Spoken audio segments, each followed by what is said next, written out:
This video was made possible by NordVPN. Click the link below and get an exclusive deal with a huge discount and a 30-day money-back guarantee.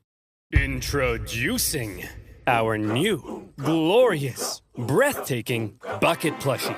Limited quantity, available now, along with some Punic War character pins. Wow. Buy them, or I'll marry your mother. It's your choice. Oh, Marcellus, you sure have a lot of dignitas. Kiss me. Okay. Hey, Dad. Hi, son. Just reading the newspaper. What can I do for you? Well, you know how you always say Rome is the greatest civilization in the world? It bloody well is. Well, I was just wondering, what makes us so great? How did we come to be? Wow. My son. Boy, let me take you on a journey to this side of the room. The story of Rome begins with these beautiful baby boys going to town on some she-wolf mommy milkers. That's gross. You're gross! Sorry, son. You're not gross. I love you. They're called Romulus and Remus, and when they grew up, in 753 BC, they founded Rome. But there was just one problem. They couldn't agree on which of them should be the king. But they worked it out peacefully, right? Oh, heavens no. Romulus caved Remus's skull in with a shovel. Here's a picture. Our first king committed fratricide? I know.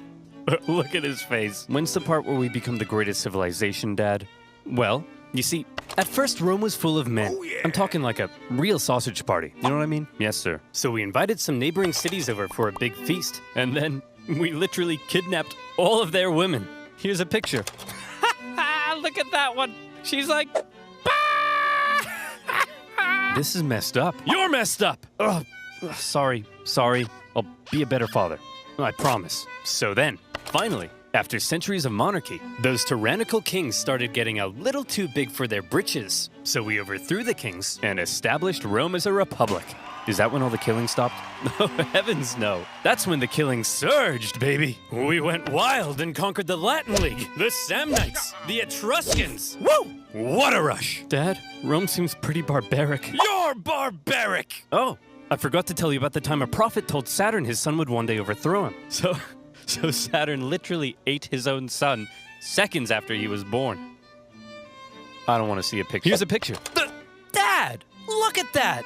That's messed up, man. Are we really this uncivilized? Hey! If we were so uncivilized, would we use communal toilets where we all fart and poo together in one big stinky, steamy, dirty toilet room? Yeah, Dad. We would! Clean your butt with a sponge, Timulus! But all these guys just used it! What's wrong with your son, bro? I don't want to be Roman. This is so weird. You're weird! Sorry, you're not weird. I'm sure you're probably fine.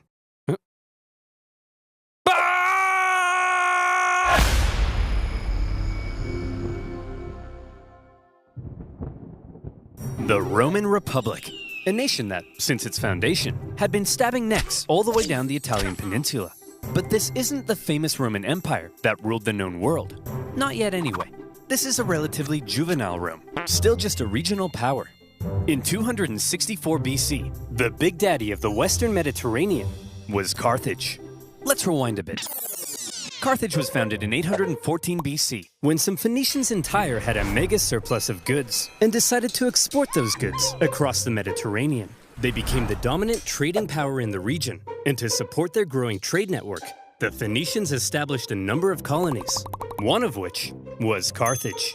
Therefore, Carthage began its life as a Phoenician trade colony, and the Carthaginians were actually Phoenicians. Or, if you're a Latin-speaking Roman, they were Punic. Hence the name of the video. Over the centuries, Carthage gradually expanded and became the region's base of power. Just like Rome, Carthage was a semi-democratic republic with its own senate and judiciary. But there were also some pretty hefty differences between the two. While Rome was big into farming and stabbing people in the neck, the Carthaginians, on the other hand, just like their Phoenician forefathers, had built their power through trade and navigating the waves. They went here and there, selling ivory tusks, gold, and slaves.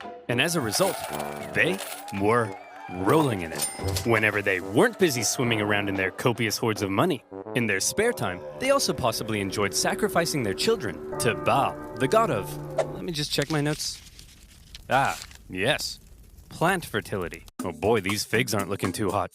Maybe if I throw my son into a burning pit of fire, they'll grow. Have you tried watering them, Dad? No, we'll try that second. As a result of all their trading, Carthage had emerged as one of the Mediterranean superpowers. But wait, they said. Rome? What the heck is that? Well, I know it's a pretty obscure little country that you've probably never heard of. But this spunky young nation was about to upset the entire region's balance of power. Initially, the two sides enjoyed relatively friendly relations, and had even signed a couple treaties. But it was a relationship that was practically destined to turn sour. See, Rome had a thing where they liked to aggressively expand their boundaries, often viewing such expansion as a defensive act. Kinda like when you kill your neighbor, because you knew eventually they would have tried to kill you first. Meanwhile, Carthage was extremely protective of its wealthy trade network. So if you put a very strategically important island between them, well, 2 + 2 = war. Tensions rose, and the two sides began viewing each other with increasing disdain. The hard-working Romans looked across the water at the money-hungry Carthaginians and said, "Look at those dishonest crooks. Bet they've never done an honest day's work in their lives." And the Carthaginians looked back and said, "Look at those simple-minded brutes. Bet they've never sacrificed a baby in their lives." Yeah! While war between the two superpowers seemed inevitable, the event that finally triggered it was a little unexpected. The whole thing began with a few simple mad lads on a wild night out. These mad lads are called the Mamertines. They were Italian mercenaries employed by the tyrant of Syracuse here. But when he died, his successor said, "Sorry fellas, we don't need any big burly men with sharp sticks anymore. You can all go home." The Mamertines, as it turned out, didn't want to go home. So instead, they went to the nearby town of Messana and said, "Hey man, we are but poor little buff boys without a home. May we come in?" Aw, poor fellas. Sure thing. Just so long as you promise not to massacre all of us. We promise. The Mamertines then massacred all of them. Well, not all of them, just the men. And they stole their homes and families. Ha! This is my house now. This is my best dad ever mug now. And you guys are my new family. Son, wanna go play catch with your old papa? You're not my real dad! Ugh. Teenagers. Am I right, dear? You're not my real husband. Ugh, I'm so trapped in this marriage. Then get out! No, Messana was now controlled by the Mamertines, and they began raiding up and down the Syracuse coastline. When the new ruler of Syracuse saw this, he wasn't happy. The Syracusans began fighting back, and in response, the Mamertines said, "Oh crap, they're fighting back? What do we do? Quick! We'll convince the Carthaginians to come and save us." Oh no! We're in trouble. And we need a big, strong empire to come and rub our bellies. Why are you saying it like that? If I was a big, strong empire, I think I'd like to be seduced. See? It's working! The Carthaginians had long dreamed of controlling all of Sicily. They had been fighting Syracuse and their Greek influence on the island for centuries. And now, here was a great opportunity to get one over on them. So Carthage promptly answered the Mamertines' cry for help and sent a force to garrison Messana. As it turned out, however, some within the ranks of the Mamertines weren't too happy with the occupying Carthaginians, and they sent out a second cry for help to Rome. When it reached the Roman Senate, they were a little more hesitant. Going to help the Mamertines ran the risk of triggering an all-out war with Carthage, and they had only just finished conquering the Italian peninsula, so they were kind of tired. Plus, the Mamertines were all the way across the water. They had never made a leap like that before. So you would assume that to avoid any conflict with Carthage, the exhausted Romans would probably sit this one out. But you would assume wrong. Rome just couldn't resist a good chance for war. Why? Well, there's something you gotta understand about Rome. See, as a republic, they were hell-bent on preventing any one man from ever gaining too much power. And so rather than having one leader, Rome had two, called consuls, who shared power. These consuls could also only serve for 1 year at a time before new consuls were elected. These measures to limit the powers of the consuls were noble, but had an interesting side effect. The consuls knew they had just 1 year to try and gain as much glory and prestige as possible, something that was very important in Roman society. And the best way of gaining glory and prestige? Military victory, of course. The Roman political system basically ended up encouraging these consuls to go out and be as aggressive as your Italian grandmother when you don't eat all the spaghetti. And so the glory-seeking consuls convinced the people to vote in favor of going to Messana. And in they went. Upon the arrival of the Romans, the Carthaginians in the city, amongst the confusion, were forced to leave. Now, in contrast to Roman aggression, the Carthaginian military had a slightly different philosophy. All right, kids, listen up. If you want to grow up to be Carthaginian military leaders, there's a few things you have to understand. If you fail to succeed on the battlefield, that's a crucifixion. Showing cowardice, that's a crucifixion. Hello, sir. What are you doing here? Aren't you meant to be in Messana? Yeah, but the Romans showed up. So you just left? Sure did. Oh, you better believe that's a crucifixion. The Roman consuls were awarded for victory, and therefore tended to be aggressive go-getters. By contrast, the Carthaginian generals were brutally punished for failure, and so they tended to be more cautious and restrained. This dynamic is helpful for understanding some of the crazy things that happened during the Punic Wars. So, the Romans have crossed over to Messana, and now there was some red on the island. Hit that panic button. This turn of events was unacceptable to both Carthage and Syracuse, so the traditional enemies teamed up to kick the Romans off their island. They surrounded the city and said, "Hey, you jerks! This isn't your island! Come out of there at once!" Okay, we're coming. See, Phil, you just gotta speak with authority. That's what being an alpha male's all about. Hey, man. Oh, you brought your weapons and armor? No, I didn't mean... Oh, crap. Out the Roman legions came to engage the Carthaginians in battle, and they sent them packing. With the Battle of Messana, whether intended or not, by going to help the Mamertines, the two sides had just slipped into an all-out war.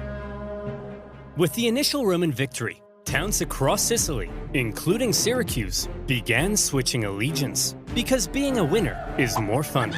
But the Carthaginians weren't about to just give up that easily.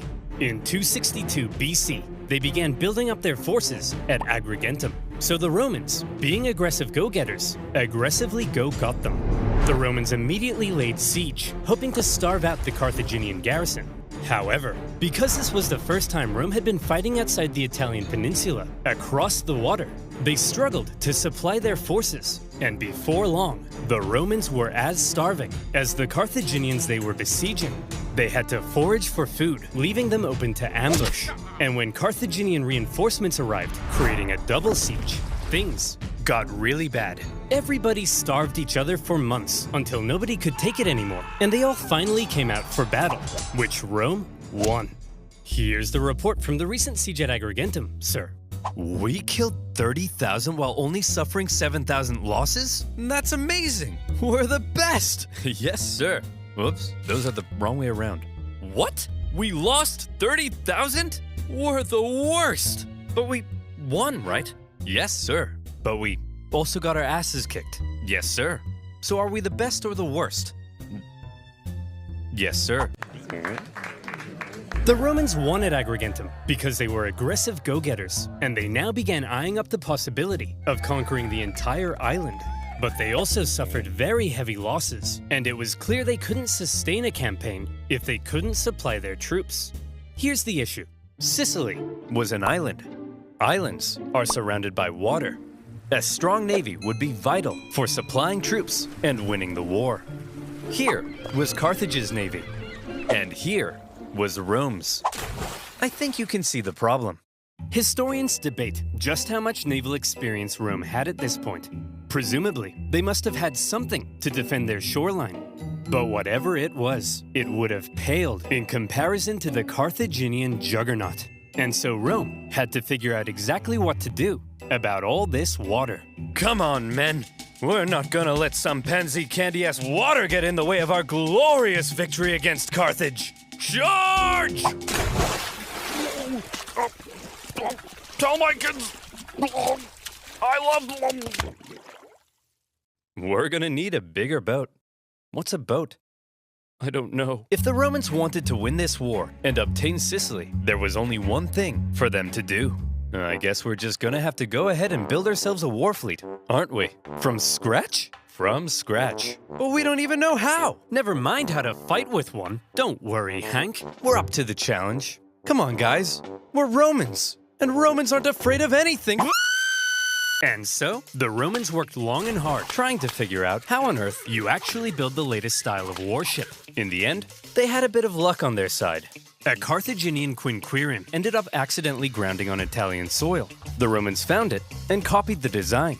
While the new fleet was being built, the Romans trained rowers on land. And would you believe it? The Romans put together a full fighting fleet of 120 warships in just 2 months. A staggering feat.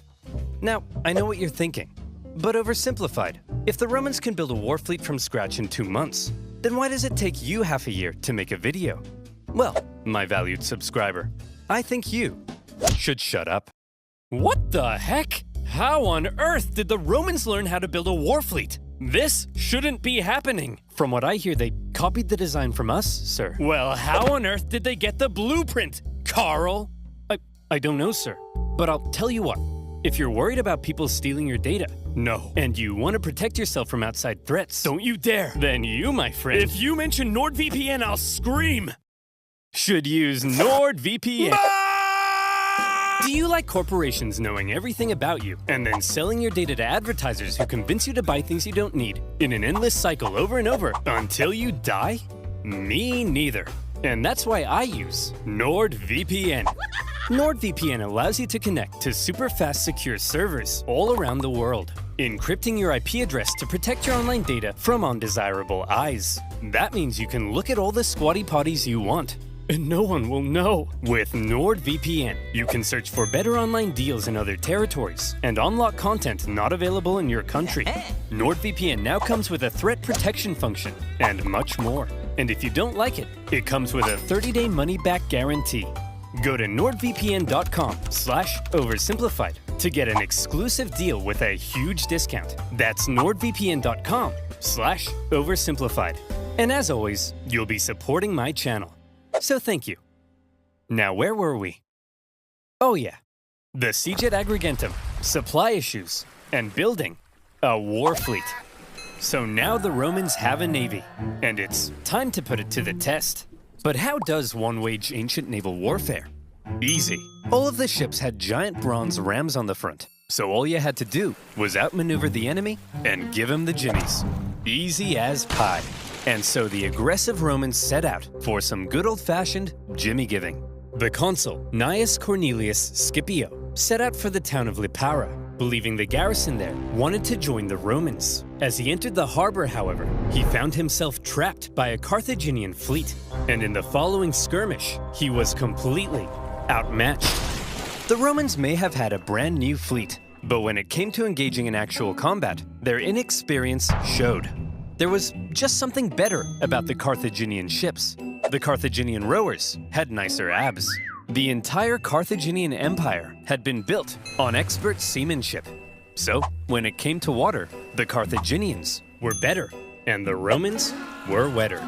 In their initial skirmish, the Romans were beaten so badly that the consul, Scipio, was given a nickname, Asina. And if you're wondering what that means, just drop the Ina. So what were the Romans to do? How could they possibly stand up to this Carthaginian superpower? Well, there's something you gotta understand about the Romans. Back when they found that Carthaginian ship and copied its design, that wasn't a one-off thing. Copying their enemies was as Roman as punishing murderers by sewing them into a leather pouch with a monkey, snake, and rooster, and then throwing them into a river, which is a thing they did. Wait, what was I talking about? Oh yeah, copying their enemies. Many of the most famous Roman inventions were actually borrowed. Aqueducts, chariot racing, their gods. Even in warfare, the Romans would get pierced by a Sabine javelin, and they'd be like, wow. They'd get hacked to bits by an Iberian sword, and they'd be like, wow. And they'd copy the designs for themselves. However, they wouldn't just copy it. They would advance it, finding ways to adapt it as perfectly as possible. And in the case of naval warfare, the Romans realized if they wanted to beat the Carthaginians at their own game, they would have to adapt. The Romans excelled at combat on land, Not on water.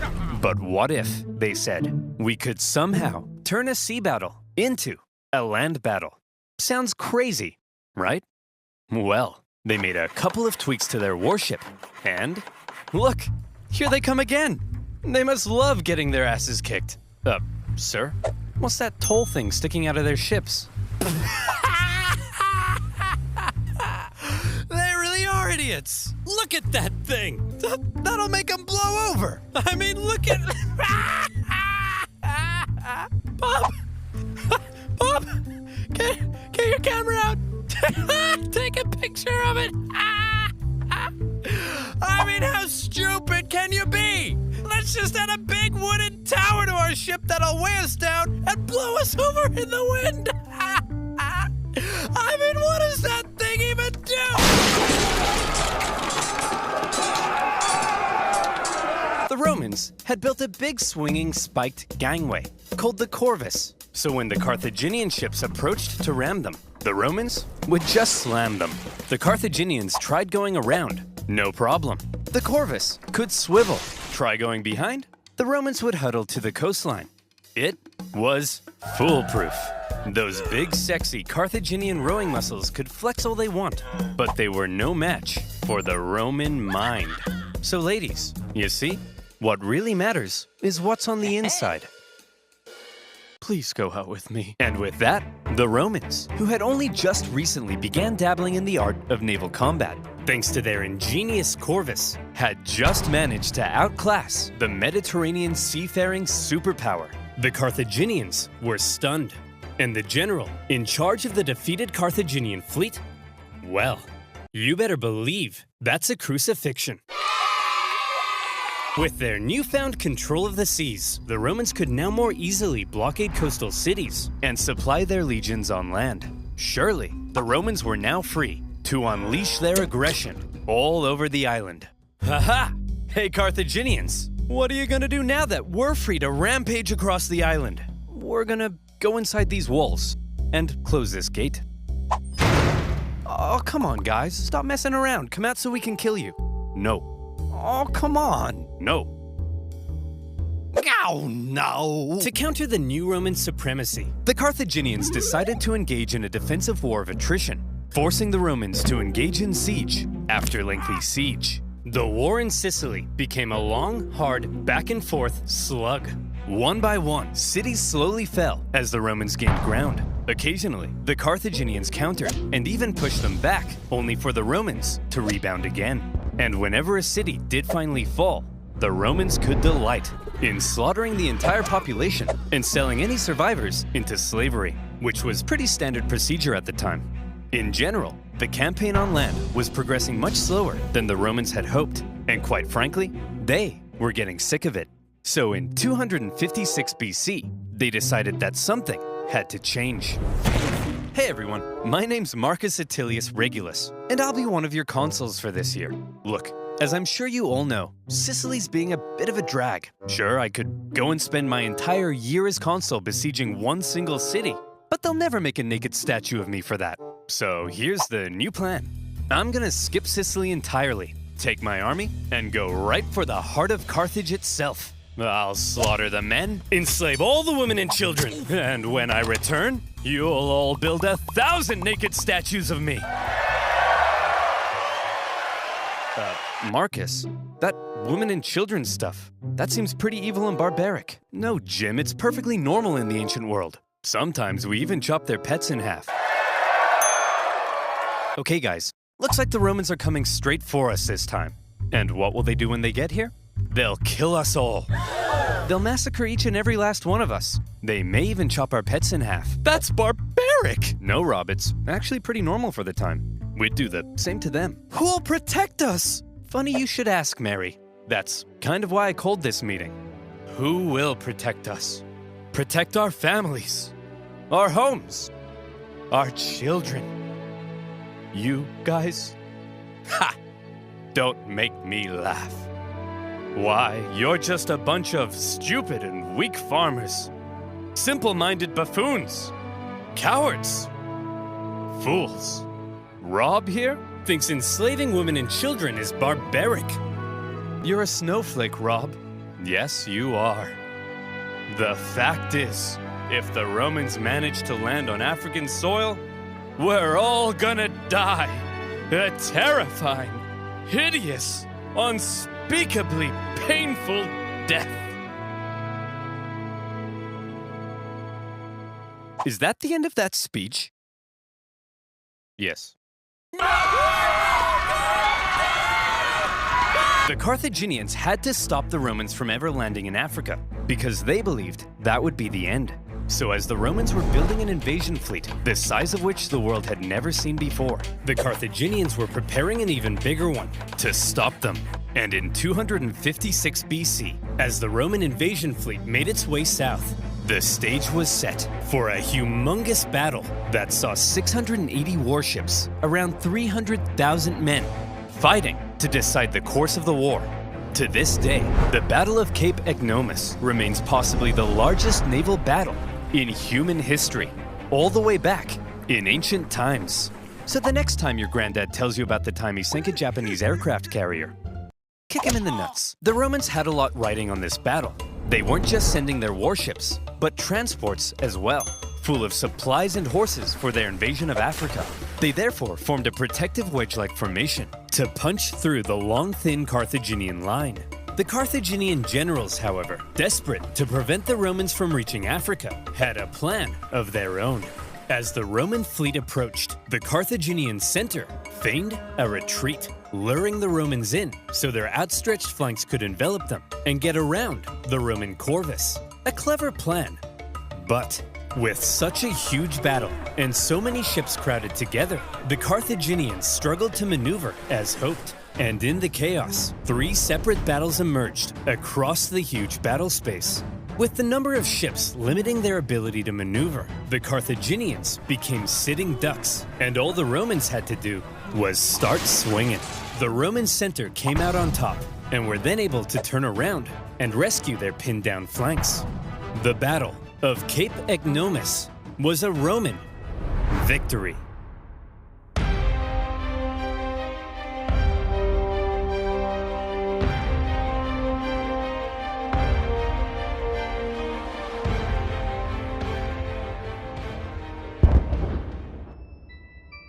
After the gigantic battle at Cape Ignomus, the Romans were now free to land on African soil. And so, they did. The Carthaginians chose to focus on defending the city of Carthage itself. So the Romans immediately took the city of Aspis, and were then free to raid and plunder the countryside. They took over 20,000 slaves and a ton of booty. But then, some orders arrived from the Senate. Send home the booty. Oh, but I want to stay. No, Steve, not you. They mean the treasure. Well, we are not watching any more of this filth. So the other consul left with the booty, leaving Regulus and his forces on their own, and they began advancing towards Carthage. Along the way, according to the ancient writer Livy, they encountered a literal dragon. Now, Livy was a Roman historian, so his account may be slightly exaggerated, but this, I believe. As the Romans continued to plunder, the Carthaginian people flooded into the city. Now, not only was it in a major panic, but it was so crowded, the people began to starve. Don't panic, everyone! Look, I know you're all starving, but I still have food. For me. So, you know, it's not all bad. Whoa! You're wasting your tomatoes! And you idiots wonder why you're starving? Oh well, it's just more food for me! Hum, yum, yum, yum, yum. Hum, yum, yum. Things weren't looking good for Carthage. They had to do something to stop the Romans rampaging throughout their land. So they decided, finally, it was time to put an end to it. They headed out and set up on rough hilly terrain overlooking the Roman camp, and they prepared for battle. Now, while the Carthaginians were the traditional masters of the sea, on land, they weren't always the brightest. Case in point, setting up in this position overlooking the Roman camp was just about the stupidest thing they could have done.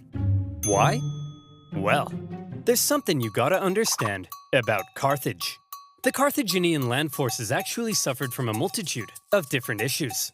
First of all, since the Carthaginians were rich, they could afford to pay a huge number of foreign mercenaries to fight for them. These mercenaries actually made up the vast majority of Carthage's forces, and therefore, Carthage's land armies were a melting pot of many different cultures. This, however, meant that if a battle wasn't going their way, there could be loyalty issues. Man, I ain't getting paid enough for this. You Balearic slingers better not be thinking of running away. What did he say? I don't know, man. I don't speak Phoenician. Let's get out of here. Clearly, there were also language issues. The military generals tended to be Carthaginian, but they made a lot of strange decisions. For example, one of the most feared assets of the Carthaginian army were the war elephants. To a Roman soldier who had never even seen an elephant before, this was like fist fighting, a literal monster. Yet the Carthaginians continually kept placing the elephants in the rear, where they were no use. In a similar fashion, the neighboring region of Numidia provided Carthage with the most skilled cavalrymen in the world. But the Carthaginians often chose to fight on rough, uneven terrain, where horses and elephants were less effective. And so, in this case, when the Carthaginians again chose the rough terrain near the Roman camp, the Romans easily sent them packing. Wow, Regulus, we're mere miles from Carthage. You sure are amazing. Yes, Steve. I know. Steve? What's the matter? We've almost won. I just wish I could be as great as you, Regulus. Steve, you're amazing. I mean, look at this thing. It's unbelievable. I know, but I mean like, at war stuff. I'm such a noob. My tanks always get blown up. I can't even fly an aircraft straight. Tanks? Aircraft? What are you talking about, Steve? I'm talking about free-to-play online multiplayer combat game, and this video's sponsor, War Thunder! War Thunder is the most comprehensive vehicle combat game ever made. Don't just drive the tank, become one with the tank. You can play as more than 2,000 battleships, aircraft, tanks, and helicopters in dynamic player versus player combat. With amazing 4K graphics, each vehicle is incredibly detailed and modeled down to their individual components. And for history nerds like you and I, the vehicle collection in War Thunder spans over 100 years of military development, from the 1920s to the present day. I love the detailed damage mechanics in War Thunder. You ever think about how the exact angle a shell hits an armored vehicle affects the resulting damage? War Thunder has. Every bullet and shell is simulated with realistic destruction. That's the kind of thing that gets me up in the morning. And by using my link in the description below, new and existing users can get an exclusive oversimplified decal to make their T50 tank look extra spicy. Plus, you'll get a huge bonus pack, including premium vehicles and boosters. So play War Thunder now on PC, Xbox, and PlayStation. And as always, by using my link, you'll be supporting my channel. So thank you. Now where were we? Oh yeah. Invading Africa, getting some booty, and sending the Carthaginians packing. Everything was looking up for Regulus. A Roman victory seemed like it was only a matter of time. But then, Regulus realized something. He had been consul for almost a year, and his term was coming to an end. He knew that if his successor took over and he finished the job, then he would get the naked statues, not Regulus. And there was no way Regulus was going to allow that. So he jumped the gun. You there, Carthaginian boy, I want you to deliver a message to your elders. I, Marcus Attilius Regulus, demand the total and unconditional surrender of Carthage. Unconditional surrender? Jeez, at least lay siege and starve us all to death first. Just deliver the message, you punk! He demands your total surrender. What? Jeez, at least lay siege and starve us all to death first. Hey, that's what I said. Well, boys, this Roman thinks we're out. But we're not out, are we, boys? No! We'll do what we always do in times like this. Hire somebody else to solve our problems for us. Darren, bring in the Spartan. Regulus's overly harsh demands had the unintended effect of reinvigorating Carthaginian resolve. They brought in a mercenary from the famed land of Sparta named Xanthippus to help dig them out of this situation. And we all know what Spartans are like. Xanthippus showed up and immediately took charge. He had a look around and said, "You idiots! Put the elephants in front of the army so they can smash into the Romans. And stop fighting on rough, uneven terrain. Find a big flat field so your superior cavalry can do their job. And what's this I hear about you giving a speech telling everyone they're gonna die? Hey, I was just telling the people the truth. You're a politician. Lie to the people." And so Xanthippus led out the newly reformed Carthaginian army to meet Regulus in the Battle of the Bagridas River. The elephants, now in the front, smashed into the Roman lines, causing disarray. The cavalry, with total freedom of movement, outflanked the Roman infantry. Thanks to this impressive Spartan, the battle was a total Carthaginian victory. And Xanthippus, for his stunning victory, was forced to flee Carthage because the leadership got jealous. Regulus, the Roman consul, was captured during the battle.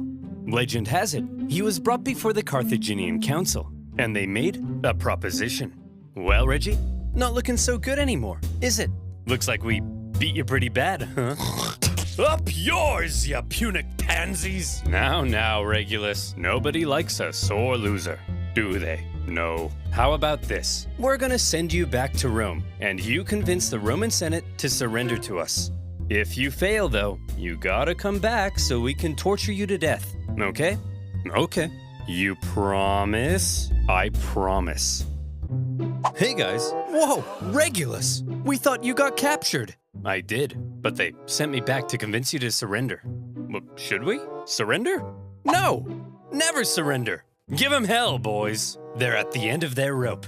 Anyway, I gotta go be tortured to death now. What? Yep, part of a deal I made. It's a long story. Oh, hey, wait! Regulus! No, it's cool, guys. I promised. Regulus!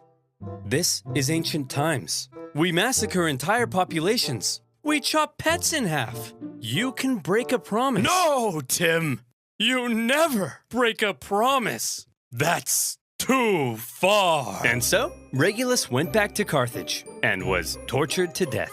And for keeping his promise, he was immortalized as the leading symbol of Roman virtue. Meanwhile, after their defeat in Africa, the remaining Roman survivors, still in Africa, were still in Africa, and they needed to be rescued. So the Romans sent their fleet to pick him up and bring him home.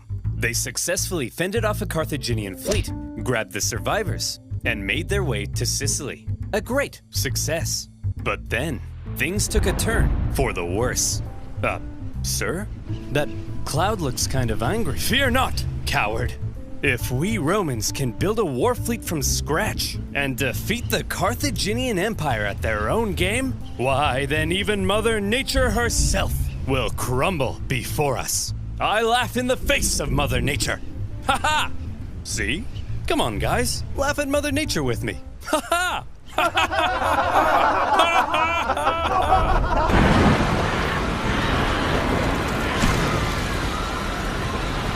284 ships, nearly 80% of the Roman fleet was destroyed. As many as 100,000 men drowned in a terrifying act of nature. Never before had Rome lost so many men in a single incident. 100,000 casualties for any other nation would be crippling. Any other nation would hastily sue for peace. Any other nation would spend decades trying to recover. But Rome was not just any other nation. Infamous for its unrelenting determination in the face of overwhelming odds, Rome said, well, I guess we'll just have to build another fleet. And they did. In just 3 months, they built 220 more ships. An astonishing feat. The Romans sent out their brand spanking new war fleet, and they got caught in another storm. This time, a whole nother fleet was lost. And still, the Romans did not give up.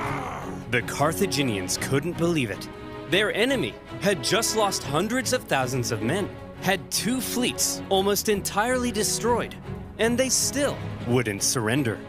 As one Roman poet put it, the victor is not victorious if the vanquished does not consider himself so. In typical Roman fashion, after a short break, they were once again building another fleet. However, for now, after all the disasters at sea, the focus began shifting back to the land campaign in Sicily. The Carthaginians, overconfident from recent successes, attempted to retake Panormus, but the Romans countered the terrifying war elephants by throwing stuff at them and scaring them away. Having stopped the Carthaginian advance, the road was now open to the final Carthaginian stronghold on the island, Lilybaeum. Lilybaeum was an extremely well-fortified city. In 250 BC, the Romans laid siege. The Carthaginian defense, however, was fierce, and skilled blockade runners kept the city supplied. Progress was so slow that the siege would last another 9 years. To make matters worse, the Carthaginians later sent possibly the greatest military general of the time, a man named Hamilcar Barca, to the island. He engaged in a skillful campaign of guerrilla warfare behind enemy lines, and for the remainder of the war, he was a major thorn in the Roman side. For now, with the deadlocked siege at Lilybaeum and the new Roman fleet at sea, things seemed to be at a standstill, and the Romans had to do something to break the deadlock. Thankfully, the Roman consul, Clodius Pulcher, had an idea. He tried to get things moving by attacking the Carthaginian fleet at Drepana. Now, before a battle, to predict if they would win, it was common for the Romans to look for signs from the gods. This could mean observing the weather or inspecting some cow livers. You know, typical religion stuff. In this case, Pulcher reportedly tried to feed some sacred chickens, but unfortunately for him, they wouldn't eat a crumb. A very bad sign. Well, he said, if they won't eat, then let them drink! Stupid chickens! We'll observe the weather instead. Gods, give me a sign. Ignore that. Okay, how about this? If I can get this piece of paper into that trash basket, we'll win. Okay, if I can stand here silently for 5 seconds and do nothing, we'll win!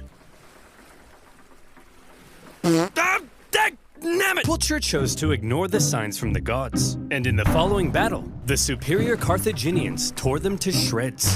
It also didn't help that by now the Romans had removed the corvus to stabilize their ships, and without their secret weapon, it was a disaster, and Pulcher was disgraced. To make matters worse, the victorious Carthaginian fleet then went on to intercept a Roman supply fleet on its way to Lilybaeum. As they approached, however, they saw the signs of an incoming storm, so they took shelter. The Romans, on the other hand, said, "Onward, men! Set sail! We've got to deliver these supplies stat!" But sir, those clouds, don't you think we ought to have learned our lesson by now? Yes, Brian, we ought to have. But we haven't. Another fleet and 50,000 men lost in another storm. Disaster. Now, at this point, there still really isn't a clear winner. Sure, the Romans have captured most of Sicily and cornered the Carthaginian land forces at Lilybaeum, but the continued disasters at sea were critically depleting their resources, and without a strong fleet, Rome could not win. Meanwhile, Hamilcar Barca was still knocking about and creating even more problems. So, where do we go from here? How does this war finally end? By now, the two sides had been fighting for 23 years. They were exhausted. Their money, their resources, their strength were all utterly spent. The Carthaginians in particular were eager to see the war end so they could get back to trading and making money. So after the latest Roman disaster at sea, they said, "Look, there ain't no way in heck the Romans can come back again. They can't possibly afford to build another fleet. They're done. That's it. Recall the navy, repurpose them as merchant ships, and let's get back to making some money." Assuming the Romans would soon make peace, an anti-war faction within the government recalled a large portion of the navy, leaving Hamilcar on his own. The victors appeared to be declaring themselves victorious. Meanwhile, the vanquished were getting ready for round 5. The Romans built another fleet, this time heavily relying on patriotic donations from the upper classes to afford it. And once again, they put to sea. Sir? The Romans have built another fleet. Oh, for goodness sake, Clarence, can't you see I'm busy rolling around in this pile of money? But sir, I don't care anymore, Clarence. I just don't care! The Carthaginian politicians made a fairly lackluster final effort with a poorly built fleet. to supply their forces in Sicily. But when the brand new Roman fleet caught them at the Battle of the Aegates, even without their signature corvus, they dealt them the final blow. And that was that. 23 years of war. Neither side could afford to keep fighting, but the Romans showed that they intended to anyway. The Carthaginians had no choice but to throw in the towel. The war had been long and hard for both sides, but in the end, it was Roman determination that won the fight. The Romans had spent the entire war trying to find a way to deliver the knockout blow. They learned how to build a fleet and engage in naval combat. They developed ingenious new ways of waging war. They attempted an invasion of the Carthaginian heartland, and whenever disasters struck them, they always came back, again and again. The Carthaginians, on the other hand, spent the entire war watching whatever Rome did, and then figuring out how to respond. They were much more passive, and so, it's no wonder then that when both sides were close to collapse, Rome was the one who figured out how to go that little bit further. In 241 BC, the Carthaginian politicians sent word to Hamilcar Barca that he was on his own and could choose to make peace with the Romans if he wished. Hamilcar was stunned. He felt betrayed by the politicians. Some sources say he refused to even negotiate. Nevertheless, terms had to be drawn up. Well, Hammy, I'm glad you Carthaginians have finally come to your senses and recognized who the true winner is. How many fleets did you lose? Okay, here are our terms. You leave Sicily to us and return all of our prisoners. You're not allowed to make war against Syracuse or her allies, and you have to pay us 2,200 talents of silver over the next 20 years. What's a talent of silver? Well, to put it in perspective, in the year 2022, that'll be worth around, let's say, $40 million. Ay caramba! That will cripple us! Wow, we got a real smart guy over here. Yeah, that's kind of the point, you dingus. Ugh, I guess I have no choice. I accept. Great! Oh, by the way, we changed our minds. You actually have to pay us 3,200 talents of silver over 10 years. Thanks for accepting. Dude! See you later. Hey! You didn't let me say uncool! He didn't let me say uncool. The treaty was extremely punishing, and by switching up the terms at the last minute, they enraged the Carthaginians. But still, one of the longest and deadliest wars at the time was finally over. The Romans had won. They achieved their aim of gaining Sicily, and even though it wasn't part of the peace deal, they took advantage of a weakened Carthage and grabbed Corsica and Sardinia as well. Roman expansion beyond the Italian peninsula had just begun. The Romans hoped that now the Carthaginians would forever be under their thumb. Unfortunately, the harsh terms they placed on the Carthaginians at the end of the war left a growing anger, one that would come back to haunt them. One day, Carthage will have its revenge. That's nice, dear. I'm serious, woman. Maybe not in my lifetime, but perhaps in his. My beautiful son. You are born into a momentous destiny.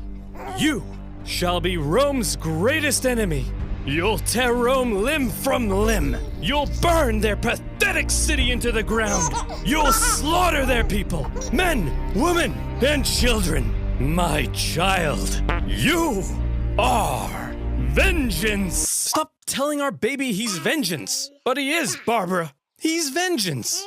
That may be so someday, but for now, our son has a name, and you should call him that instead.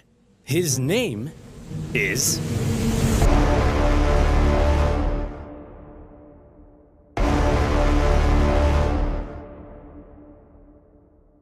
Don't forget to play War Thunder now by clicking my link in the description below.